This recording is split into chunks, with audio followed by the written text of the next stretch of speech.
Hola, mi nombre es Estefanía Iglesias Romero y mi equipo está conformado por Manuel Cepeta, Yair Herrera y Edgar Santana, y hoy vamos a hablar sobre la evolución del lenguaje.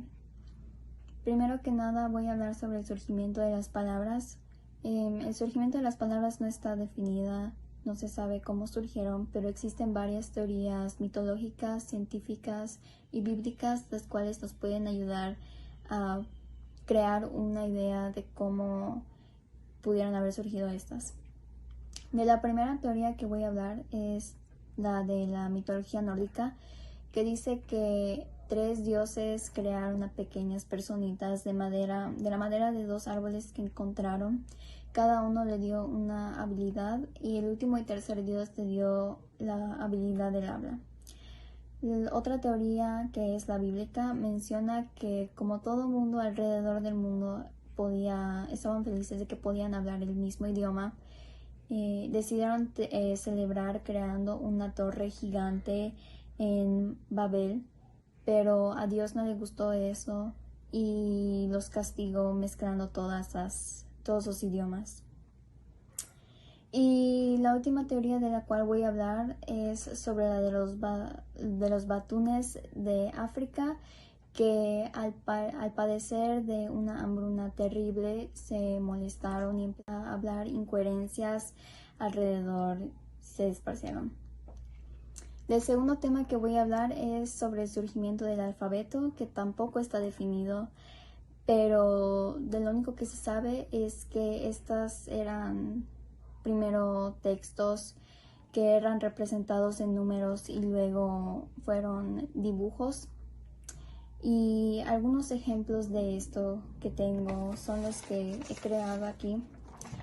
Por ejemplo, aquí podemos ver la evolución de la letra A, que empezó como un buey.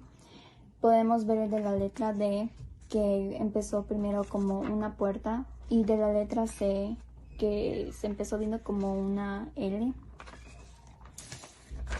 Aquí podemos ver la evolución de la letra O, de la letra X, que siempre se ha visto igual, y de la letra F. Igual aquí tengo la de la P, que empezó viéndose como un pie, terminó viéndose así, una P. La de la letra H, que empezó como, yo lo veo como una escalera que está de lado. Y la de la letra N, que empezó viéndose como una serpiente y terminó así. Y estos los dibujé en papel y en cartulina con marcadores de diferentes colores, como los únicos materiales que tuve para poder crearlos. Y eso es todo. Gracias. ¿Qué tal, maestro y compañeros? Mi nombre es Manuel. Yo les estaré explicando lo que son los cambios en las palabras, empezando por los cambios fonéticos.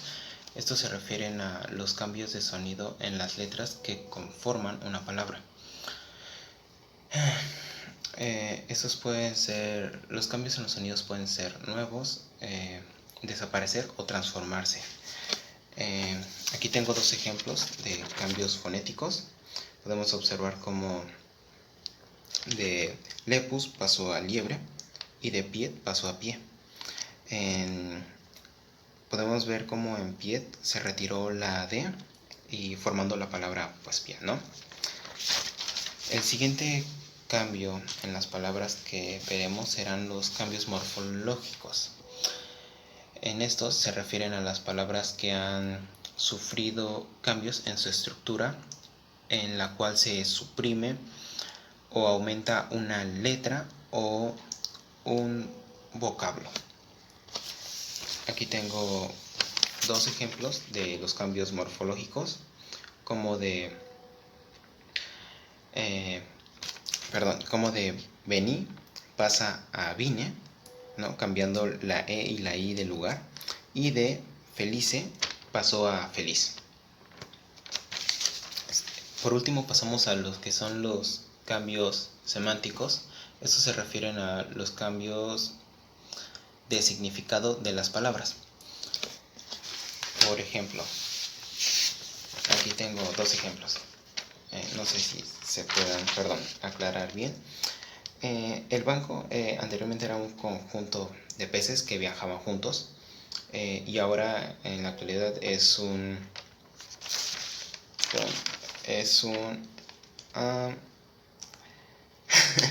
establecimiento de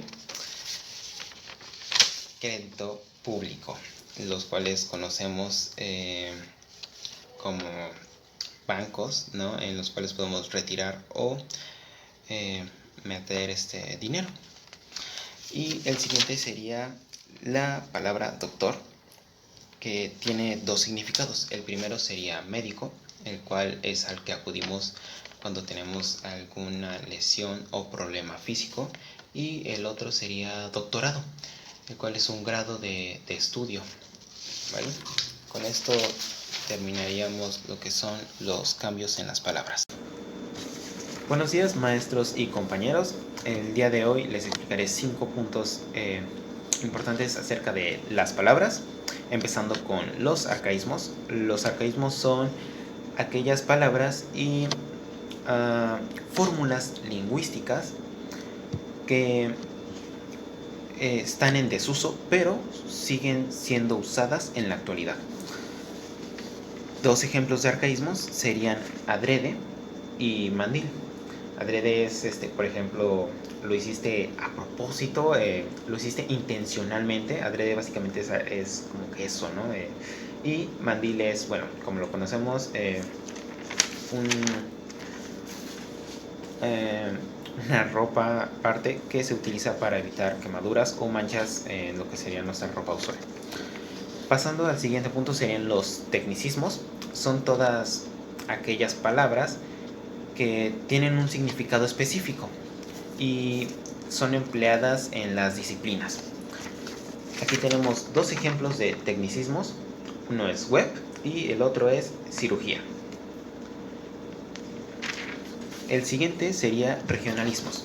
Los regionalismos son las palabras que se usan específicamente en ciertas regiones. Aquí hay dos ejemplos. Por ejemplo, en lo que es Colombia se dice frijoles, como aquí en México también, y en Puerto Rico se les dice habichuelas. Aunque se les diga de diferente forma, se refieren a lo mismo, en este caso, que serían, como lo conocemos nosotros, los frijoles. Pasando al siguiente, el siguiente punto son los neologismos. Estas son las palabras que nosotros como hablantes incorporamos a un idioma a medida que surgen nuevas cosas que nombrar. Y nuevas formas de hacer algo. En este caso, dos casos de neologismos sería spray y boulevard. Aquí como un boulevard, por si alguien no sabe, es un lugar que transcurre una o varias personas, ¿no? Aquí está. Y por último pasaríamos a la estructura de las palabras.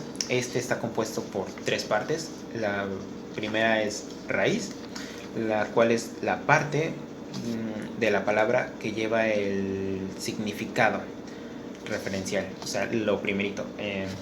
Luego serían los prefijos, el elemento que se coloca al principio. Ahorita les voy a mostrar cómo. Al principio de lo que es una palabra.